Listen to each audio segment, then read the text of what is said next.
Upper cross syndrome. It's something a lot of us have experience with, but maybe don't have a name for it or understand kind of all the components at play.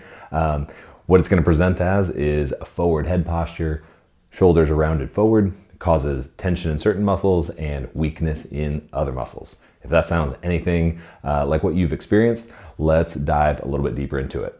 Hi, I'm Dr. Zach Ratliff at TruMotion Therapy here in Charlotte, North Carolina, where we specialize in musculoskeletal pain and injuries, and that includes upper cross syndrome.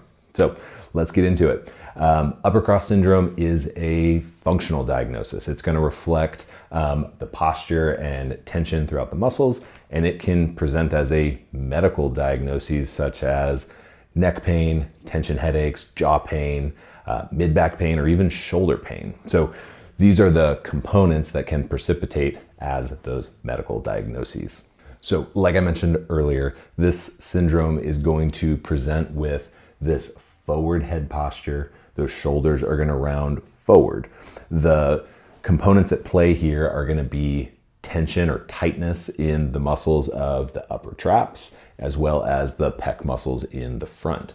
So you can kind of see those going on this diagonal. On the other diagonal, we have weakness in the muscles of the front of the neck and the lower mid-back muscles. So this is gonna be your lower traps, your serratus anterior, some of those ones.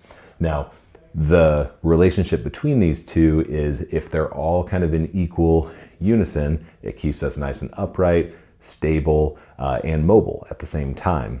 Now, in our Western society, modern society, we tend to sit a lot, we drive a lot, we're on the computer. These are all things that are going to start to bias us toward that forward position. And when we're in those positions for long periods, the muscles that are keeping us there are going to stay shortened, and it's going to make it a lot harder to go the other way. So this is going to be a factor of we need to mobilize certain tissues, and then we need to strengthen and stabilize others. So we need to get the tension out of those pecs, out of those upper traps, and then we need to strengthen those lower traps, mid traps, as well as the muscles on the front of the neck. The good news is this is a condition that responds really well to conservative care. Again, it responds really well to some manual muscle work, dry needling, laser, as well as chiropractic adjustments.